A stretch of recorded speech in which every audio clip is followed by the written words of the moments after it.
Salam sejahtera buat kita semuanya. Gimana kabar? Baik-baik ya, tetap sehat, tetap semangat ya.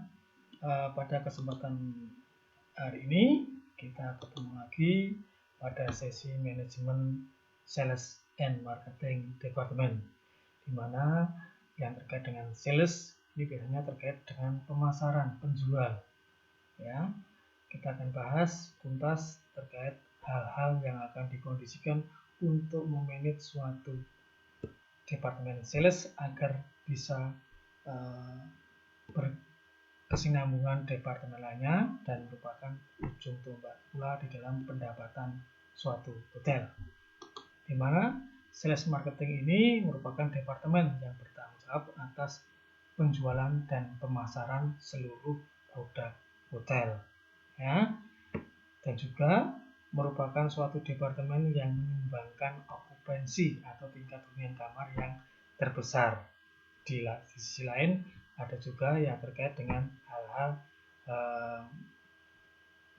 departemen lainnya yang juga ikut menyumbangkan, semisal ada FO, ada housekeeping, dan departemen yang terkait juga masalah food and beverage-nya. Nah, di sisi lain yang merupakan fungsi dari sales and marketing juga menyangkut segala perencanaan ya, dari penugasan dan pengawasan terhadap kegiatan penjualan suatu hotel atau yang terkait dengan event-event ya, mulai dengan hal penerimaan tenaga penjual, salesman, seleksi rekrutmen, pengaturannya, trainingnya, pengarahan, pengawasan, sampai pada hal-hal yang terkait dengan cost maupun expense dan motivasi kepada para penjual ini tadi. Ya, jadi memang departemen marketing sangat dibutuhkan keberadaannya guna lebih meningkatkan mutu maupun produk yang dihasilkan oleh hotel agar nantinya bisa dijual, dipahami, dan dibeli oleh pembeli atau customer atau juga tamu. Nah, itu. Nah, selanjutnya hal yang terkait dengan pemasaran hotel itu terdiri dari beberapa aktivitas yang intinya untuk menarik calon pelanggan ya, agar bisa membeli produk dan juga jasa pelayanan hotel. Nah, selain itu juga pemasaran, nah, pemasaran itu atau marketing ini juga bertugas untuk menghalangi apa? Menghalangi permintaan terhadap produk dan jasa pelayanan hotel kompetitor. Nah, jadi kadang-kadang kita juga diperlukan adanya marketing intelijen, ya. Itu harus kita terapkan juga di dalam suatu perusahaan kita, ya. Jadi kita harus paham mengenai yang terkait dengan pemasaran hotel pesaing atau kompetitornya. Itu yang terkait dengan hal-hal pemasaran hotel. Nah, di sini tanggung jawab dari bidang pemasaran hotel itu ada beberapa poin yang harus kita pahami, mulai dari riset pemahaman, ya, riset pemahaman dan perencanaan terkait dengan pemasaran. Juga yang tidak kalah pentingnya adalah analisa pasar, ya, ada demand, ada supply, ada permintaan, ada penawaran. Lalu selanjutnya adalah terkait juga dengan perencanaan dan pengembangan produk yang akan kita jual nantinya itu seperti apa. Itu ya. Selanjutnya adalah setelah kita melaksanakan suatu produk yang akan kita gunakan atau kita jual, maka kita juga harus menetapkan target pasar ya, atau segmen pasarnya, sambil kita juga menyusun strategi pemasaran kita agar nantinya segmen pasar yang kita tuju sesuai dan tepat sasaran. Di samping itu juga dalam menetapkan kebijaksanaan atau kebijakan harga yang terkait dengan produk dan layanan hotel. Nah, itu ya. Selanjutnya adalah juga menyusun konsep pemasaran, lalu juga menyusun cara komunikasi pemasarannya. Ya. Di samping itu juga bagaimana cara kita agar komunikasi itu berjalan bagus, maka kita juga harus memposisikan diri, ya, target mana yang kita kondisikan dan bagaimana cara mengkondisikan beradaptasi dengan calon pembeli tadi melalui positioning strateginya. Nah, selanjutnya setelah internal kita sudah kuat, ya, dalam pemasaran dari mulai kebijakan harga, terus konsep-konsepnya, segmen pasaran sudah kita pegang, akhirnya kita juga harus mengkondisikan yang namanya apa? Promosi. Promosinya juga harus kuat, ya, terkait dengan juga public relation-nya, ya, yang hubungan dengan masyarakatnya, hubungan dengan customer-nya harus saling sinergi antara produk yang ditawarkan, selanjutnya pelaksanaan, sampai nanti promosinya harus sesuai, match dengan yang ditawarkan di kenyataan yang ada di lapangannya. Nah itu ya, terkadang jangan sampai kita nanti mengecewakan tamu ya, kita sudah melaksanakan pemasaran melalui strategi yang bagus, ternyata produk yang kita tawarkan tidak sesuai dengan yang ada di promotion kita, ya, dengan alasan ada beberapa yang terkendala masalah mungkin koordinasinya kurang. Nah itu jangan sampai seperti itu, miskomunikasi itu harus kita zero balance-kan.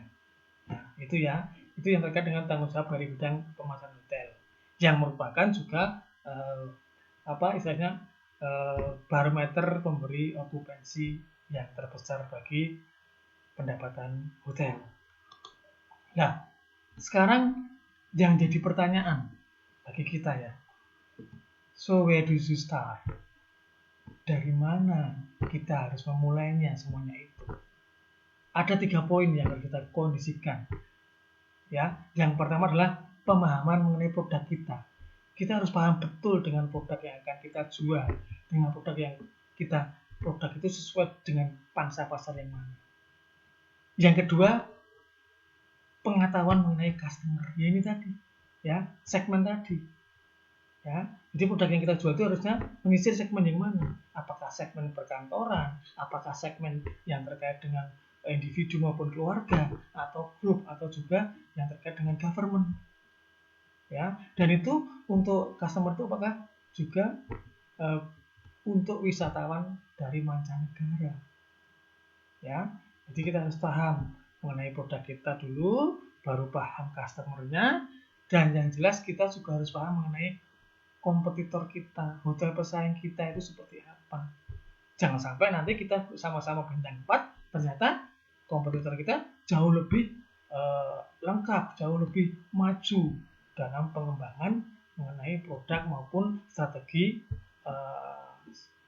penggalian segmen pasar tadi. Nah, itu ya, ada 3 poin yang harus kita siapkan di dalam kita mengadakan suatu sales, ya, penjualan. Nah, itu mengenai produk, segmennya atau customernya, dan juga kompetitornya. Itu ya. Jadi tolong diingat, 3 poin ini sangat membantu kita di dalam memulai suatu pemasaran yang nantinya bisa bertahan dan bersaing dengan kompetitor-kompetitor kita. Gitu ya.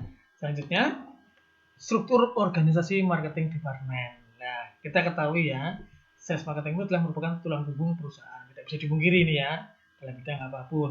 Ya. Nah, di mana yang namanya sales marketing di hotel itu adalah yang pertama mendatangkan income atau pendapatan atas penjualan fasilitas yang dijual oleh hotel, baik itu kamar maupun makanan dan minuman serta fasilitas penunjang yang lainnya. Yang kedua adalah apa? Mengenalkan produk-produk yang akan dijual oleh hotel. Ya, jadi jelas ya yang nomor 2 ini, mengenalkan produk yang akan dijual oleh hotel. Apa saja produk-produknya, ya. Lalu di dalam hal ini biasanya ada beberapa section yang ada di marketing tersebut, yang dimulai dari seorang DOS atau Director of Sales, lalu dibantu oleh Sales Manager, ada Sales Executive, Asisten Sales Manager, serta Sales Marketing Sekretaris. Nah itu ya, Itu yang terkait dengan section-section yang memperkuat suatu sales and marketing department. Yuk kita lihat yang terkait dengan bagannya. Ya, yang tertinggi jelas kita lihat general manager atau GM. Lalu dalam hal ini untuk marketing sendiri dipimpin oleh seorang director of sales atau DOS. Di sini juga ada sales and marketing sekretarisnya.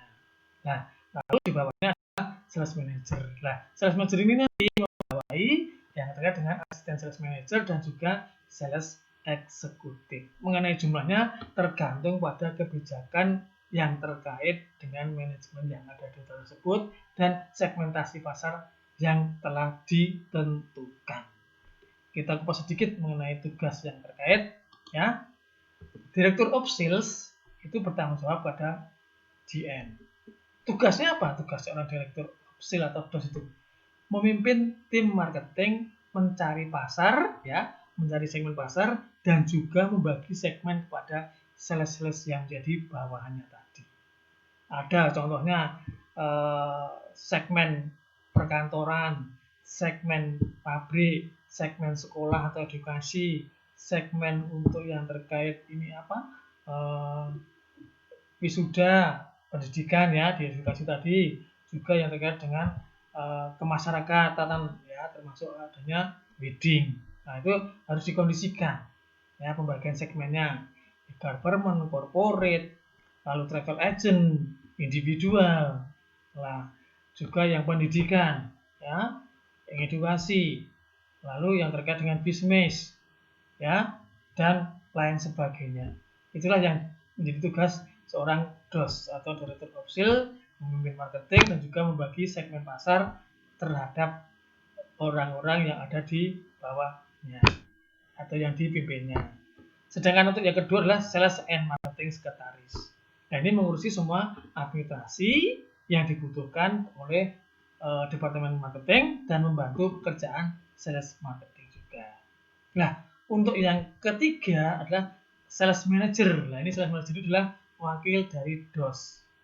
Tetapi juga sama, tugasnya juga mencari pelanggan dan dia juga diberi segmennya sendiri-sendiri. Lalu yang keempat adalah asisten sales manager. Jadi dia juga mencari pelanggan sesuai dengan segmen market yang telah ditetapkan. Dan juga sales eksekutif ini adalah mampu menjalankan tugas dalam menjalankan berbagai segmen market. Nah, jadi ini pembangunan market ini memang sangat dibutuhkan sekali teamwork yang baik, etos kerja yang baik, dan juga saling koordinasi yang baik. Nah, itu ya, itulah salah beberapa hal yang terkait di dalam pembagian tugas dan tanggung jawab yang ada di sales and marketingnya. Selanjutnya, kalau Anda ingin dan tertarik menjadi seorang marketing, apa sih syaratnya?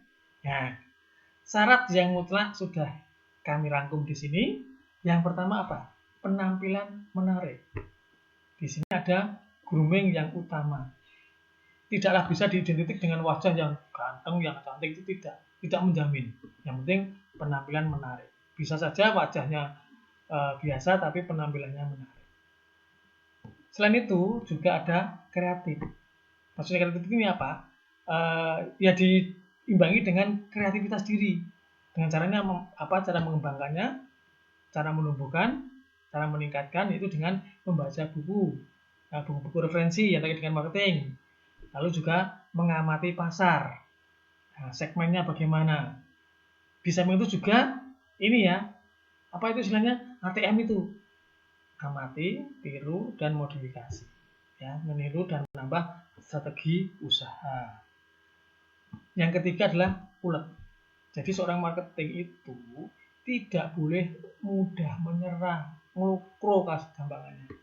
Ya, gampang menyerah, gampang ya sudahlah kalau belum rezekinya jangan.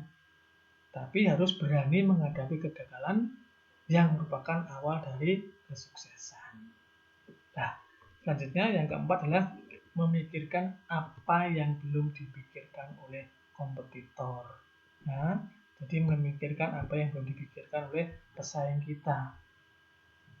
beberapa langkah lebih maju pola pemikiran marketing itu. Ya.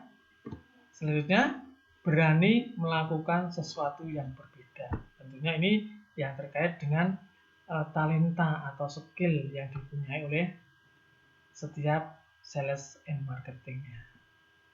Selanjutnya, tetaplah berfokus kepada kepuasan pelanggan. Itu yang paling utama.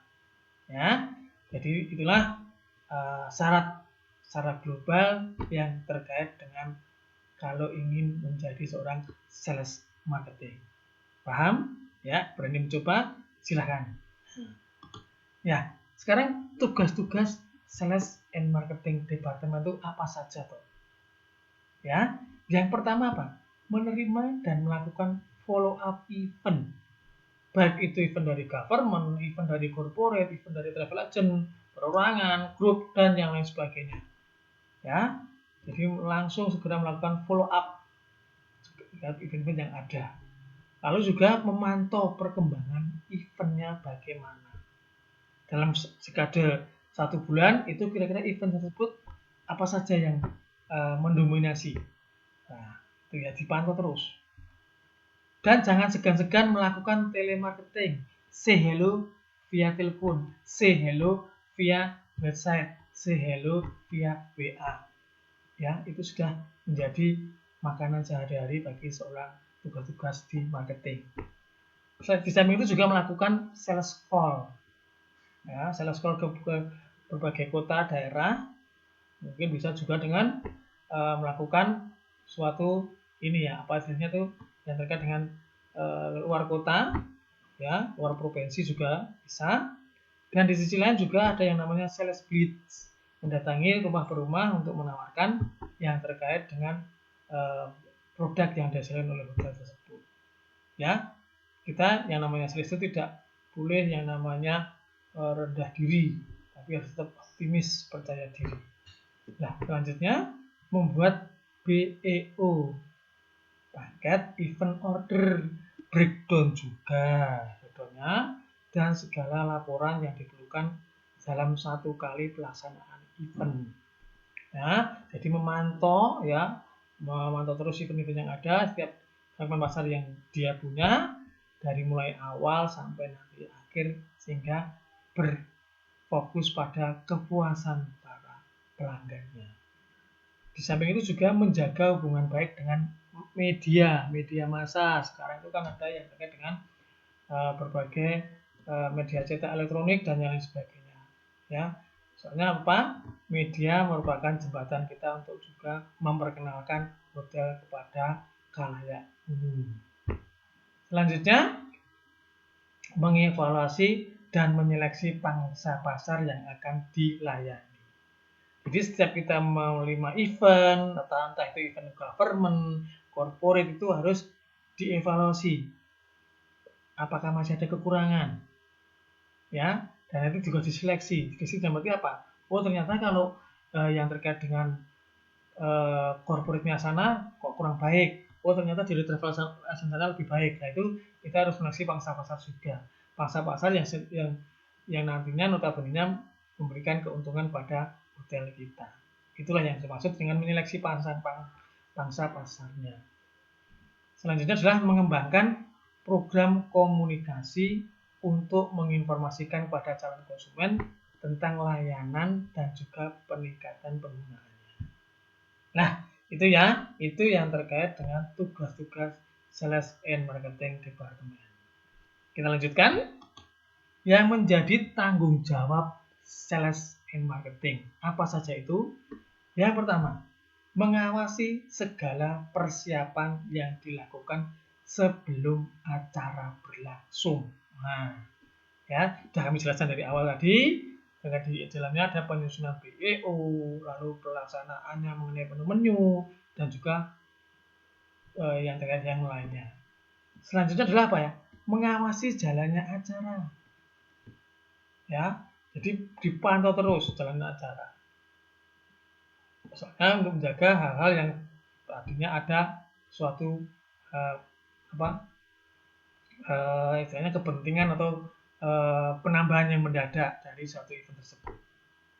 Selanjutnya, membuat amandemen ketika ada perubahan. Nah, intinya bila suatu event itu berubah yang tadinya hanya 100 orang menjadi 150 orang. Nah, itu. Kalau bertambah sih tidak masalah ya, tapi juga harus dikondisikan pertambahannya itu jangan terlalu mendadak. Ya, seperti itu. Makanya di sini setiap ada perubahan membuat amandemen yang terkait dengan pelaksanaan event yang berlangsung yang menjadi tanggung jawabnya. Nah, itu yang terkait dengan tanggung jawab Sales and Marketing Department. Ya, di sini apa fungsinya? Fungsi dari Sales and Marketing Department itu. Yang pertama adalah memotivasi calon pelanggan agar ia bertindak dengan suatu cara yang dikehendaki olehnya, yaitu membeli.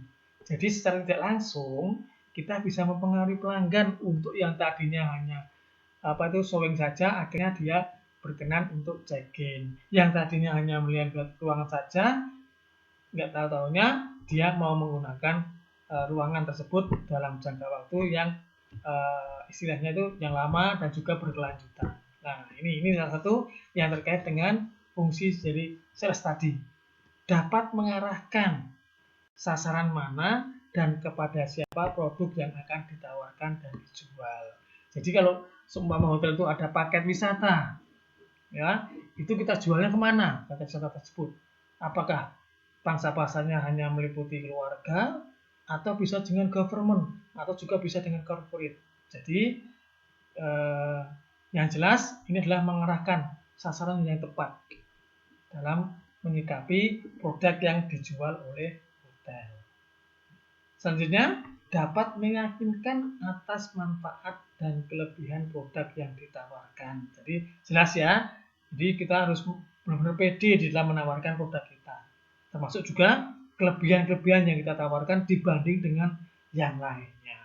Nah, ini sudah masuk dalam hal menggiring konsumen tadi untuk bisa membeli produk yang kita produksi. Yang keempat adalah dapat meyakinkan calon pelanggan yang diketahui ragu-ragu dalam mengambil keputusan. Jadi sepertinya adalah seperti tadi mau check-in tetapi agak ragu-ragu, tapi setelah kita meyakinkan, kita showingkan dengan kamar yang dikehendaki, akhirnya kembangkan kepercayaan tamu tersebut untuk check-in di hotel kita. Nah, itu fungsi yang terkait dengan fungsi dari marketing tadi. Nah, sekarang beberapa hal yang harus dikuasai oleh tenaga penjual atau salesperson. Ya, yang pertama, product knowledge. Jadi, ini meliputi masalah pengetahuan produk yang dimiliki oleh hotel tersebut. Ya, dengan berkaitan dengan fisik, jenis, ukuran, desain dan warnanya, serta manfaat terhadap konsumennya. Dan termasuk juga kelebihan-kelebihan yang ada. Jadi seorang sales itu harus produk knowledge-nya harus ada. Pengetahuan produk yang dihasilkan oleh hotel tersebut sudah istilahnya ngotok ya, di luar kepala. Ya, bahkan dia bisa menyemangati teman-teman yang lainnya. Nah, ini yang terkait dengan yang pertama adalah produk knowledge. Harus paham betul, ya, harus paham betul yang terkait dengan produk hotel kita. Lalu yang kedua apa? Price policy, kebijakan harga. Jadi setiap produk yang kita tawarkan itu dijual mempunyai klarifikasi atau klasifikasi harga tertentu. Ya, dengan adanya desain harga, maka di sini juga akan meyakinkan pembeli terkait yang ada paket-paket tersebut. Termasuk nanti kalau ada diskonnya atau juga ada komisinya. Nah, itu ya, itu yang terkait dengan kebijakan harga atau price policy. Yang ketiga adalah apa? Human relation. Jadi kemampuan tenaga penjual ini harus dapat mempengaruhi konsumen yang tadinya tidak beli tapi jadi langsung beli. Ini diadakan pendekatan secara persuasif terhadap perorangan yang yang bersangkutan. Ya, jadi dilambari juga dengan adanya kemampuan untuk berkomunikasi dengan orang lain yang nantinya akan mempunyai nilai jual yang lebih. Itulah membina hubungan pendekatan dengan konsumen, human relation. Itu ya. Selanjutnya yang tak kalah pentingnya, nah ini tadi kita harus memahami produk non tadi lah. Oh, kamarnya seperti ini contohnya. Ya, kamarnya sudah lengkap yang ini. Jangan sampai seorang marketing tidak paham mengenai produk knowledge yang ada di hotel tersebut. Termasuk ini kapasitas untuk event, layoutnya bagaimana. Nah, ini harus dikondisikan yang terkait dengan pemahaman atau produk knowledge tadi. Termasuk nanti juga swimming poolnya, ya, kualitas swimming pool, fasilitas juga fitness centernya. Ini salah satu contoh yang terkait dengan produk knowledge tadi, termasuk juga policy harga. Itu ya. Baik. Ya, sekarang langkah-langkah dalam penjualan. Apa saja itu? Ya. Yang pertama, approach atau pendekatan kepada prospek. Di mana pendekatan ini adalah pendekatan kepada calon konsumen. Ya, ini memerlukan persiapan dan perencanaan yang matang. Ya, antara lain kita harus paham dulu mengenai siapa calon pembeli kita, siapa calon customer kita. Apakah kebutuhan dan keinginannya? Adakah perubahan-perubahan situasi atau kemampuan yang atas produk yang kita tawarkan? Dan yang tak kalah pentingnya, kita juga siapkan kiat dengan penolakan atau keberatan. Ya, seandainya nanti memang pendekatan kita kurang berhasil, maka kita harus kuat dalam hal penolakan yang terkait dengan hal tersebut. Ya, selanjutnya yang kedua adalah presentation atau penyajian. Ya, dari tahap ini, jadi seorang sales itu harus sanggup selain menjual produk, juga membantu terkait kebutuhan konsumen agar nantinya bisa menimbulkan suatu hal kepuasan di mana tidak hanya bisa menjual kepada konsumen, mempengaruhi konsumen, tapi juga membantu memecahkan permasalahan yang dihadapi oleh konsumen terkait dengan produk yang kita jual. Kemungkinan terlalu tinggi, maka kita dapatkan sesuaikan dengan budget yang ada.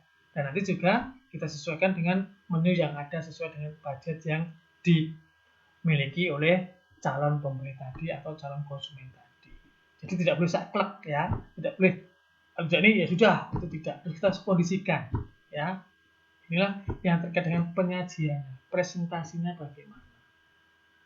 Yang ketiga, selling atau menjual. Nah, proses dari ini sistem menjual ini adalah meyakinkan kepada pembeli akan manfaat dan kelebihan produk yang kita tawarkan ini. Jadi dengan pemahaman produk knowledge kita, ini dapat mengembangkan komunikasi dengan baik, yang lebih efektif. Akhirnya pembeli akan menjadi pelanggan kita seterusnya. Ya, itulah yang terkait dengan selling atau menjual produk. Nah, yang keempat adalah apa? Closing the sale atau menutup penjualan. Jika sudah memperoleh persetujuan dengan pembeli atau konsumen atas produk yang kita tawarkan, seperti katakanlah kamarnya sudah sesuai, yang tadinya ragu-ragu akhirnya telah kita kondisikan dengan knowledge kita, pemahaman produk kita, akhirnya meyakinkan calon pembeli tersebut ya untuk menjadi pelanggan atau jadi check-in di hotel kita. Di samping itu juga langkah-langkah administrasi untuk menutup penjualan ini dapat berupa statement atau order atau tanda terima. Kalau memang sudah setuju, sepakat, maka dimintakan deposit. Berkaitan dengan cash receipt, tanda terima tamu tersebut melaksanakan pembayaran di awal. Nah, jadi begitu ya yang terkait dengan closing the sale. Lalu yang terakhir adalah after sales service. Jadi pelayanan setelah penjualan. Nah, jadi kesempurnaan dari suatu penjualan ini adalah berhasil ditutup dengan pelayanan pola jual yang baik. Ditutup bagaimana? dengan cara katakanlah kita mengirim ucapan selamat, ya, atau juga kita kasih souvenir, atau juga kita kasih diskon yang terkait kamar-kamar yang akan dipakai di kemudian hari. Di samping itu juga kita bisa say hello dengan mereka secara reguler, ini secara kontinu itu akan menumbuh kembangkan hubungan sosial dengan tamu, yang nantinya tamu merasa diperhatikan dan akhirnya akan tetap terus berkunjung ke hotel kita. Jadi last impression-nya adalah good, ya, atau baik, ya, itu ya. Jadi antara first impression dan last impression itu harus saling sambung, gitu ya. Baik, ya. Selanjutnya yang terkait dengan segmen pasar. Nah, ini yang terakhir yang kita bahas mengenai segmentasi tadi.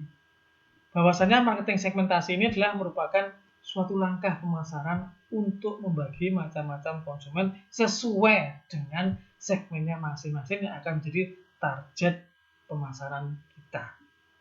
Ya, yang dimaksud target pemasaran itu adalah jenis konsumen yang dipilih merupakan tujuan pemasaran yang nantinya akan mendapatkan profit. Nah, itu yang terkait dengan masalah segmentasi pasar. Lalu apa tujuan daripada segmentasi pasar atau market segmentation ini? Itu adalah untuk merangsang semua pelanggan yang berpotensi. Ya, tujuannya itu. Ya, pemasaran atau marketing ini tidak memiliki target adalah sia-sia. Jadi kita harus punya targetnya. Ya, karena banyak sekali pelanggan-pelanggan yang di luar sana itu membutuhkan istilahnya itu membutuhkan perjumpaan dengan kita, dengan segmen yang kita sudah kondisikan, ya. Jadi yang jelas inti dari perusahaan marketing atau pemasaran ini adalah mengambil satu segmen yang paling menarik dalam pelayanan yang spesifik dan mengaplikasikan unsur pemasaran terhadap segmen tersebut. Jadi fokus. Makanya tadi di awal sudah kita jelaskan ada beberapa section yang ada di marketing, dan nanti seorang dos harus pandai dan bijak dalam membagi segmen pasar maupun mencari pelanggan-pelanggan yang lainnya. Nah, itu ya, itu ciptakan teamwork yang solid. Ini seperti itu. Ya. Sekarang yang terakhir adalah syarat-syarat pengelompokan pasar. Itu meliputi apa saja? Ada 3 poin pokok dalam syarat pengelompokan pasar. Yang pertama adalah measurability, yaitu ciri-ciri atau sifat-sifat tertentu pembeli harus dapat diukur atau dapat didekati. Ciri-cirinya bagaimana? Ilmu titen biasanya ya, kalau orang hotel itu ya, ilmu titennya sangat kental sekali. Oh, kalau tamu itu biasanya seperti ini kok. Jadi akhirnya apa? Tamu itu merasa kebiasaannya itu sudah diketahui dan sudah dijalankan oleh hotel. Akhirnya dia merasa nyaman, ya, seperti berada di rumah sendiri dengan hal-hal yang berkaitan dengan sudah yang menjadi kebiasaannya sudah tersedia dan siap untuk digunakan yang terkait dengan kebiasaan-kebiasaannya. Ya, semisal katakanlah tamu tersebut biasanya kalau saya datang ke hotel senangnya ada di kamar dekat kolam renang. Ternyata setelah datang ke hotel itu sudah disiapkan kamarnya, ini di kolam renang. Bahkan kamarnya juga di-upgrade. Nah, itu ya. Itu salah satu ciri-ciri syarat pengelompokan pasar yang pertama. Yang kedua adalah accessibility, yaitu keadaan di mana perusahaan dapat secara efektif mengarahkan usaha pemasarannya pada segmen yang telah dipilih. Nah, jadi efektif mungkin untuk menjaga pangsa pasar kita ini agar lebih berkesinambungan lagi. Tidak hanya sekali tapi berkelanjutan dan mempunyai daya daya beli yang tinggi. Lalu yang ketiga adalah sustainability, yaitu apa? Segmen pasar harus cukup besar atau cukup menguntungkan untuk dapat dipertimbangkan dengan program-program pemasarannya. Jadi ini segmen pasar tersebut memberikan kelonggaran, masih ada banyak sekali yang harus bisa kita masuki, banyak sekali segmen pasar tersebut bisa kita kembangkan dengan produk yang ada di tempat kita. Nah, itulah salah satu yang terkait dengan beberapa syarat-syarat pengelompokan pasar atau segmentasi pasar. Mudah-mudahan dengan adanya pemahaman ini dapat menambah wawasan kita di dalam memanage suatu departemen pemasaran. Ini apa? Sales and Marketing Department. Ya, itu ya. Itulah yang terkait dengan materi yang ada pada saat ini mengenai manajemen Sales and Marketing Department. Terima kasih. Kita ketemu lagi pada sesi berikutnya yang lebih menarik lagi dan juga akan menambah lebih dalam pemahaman dengan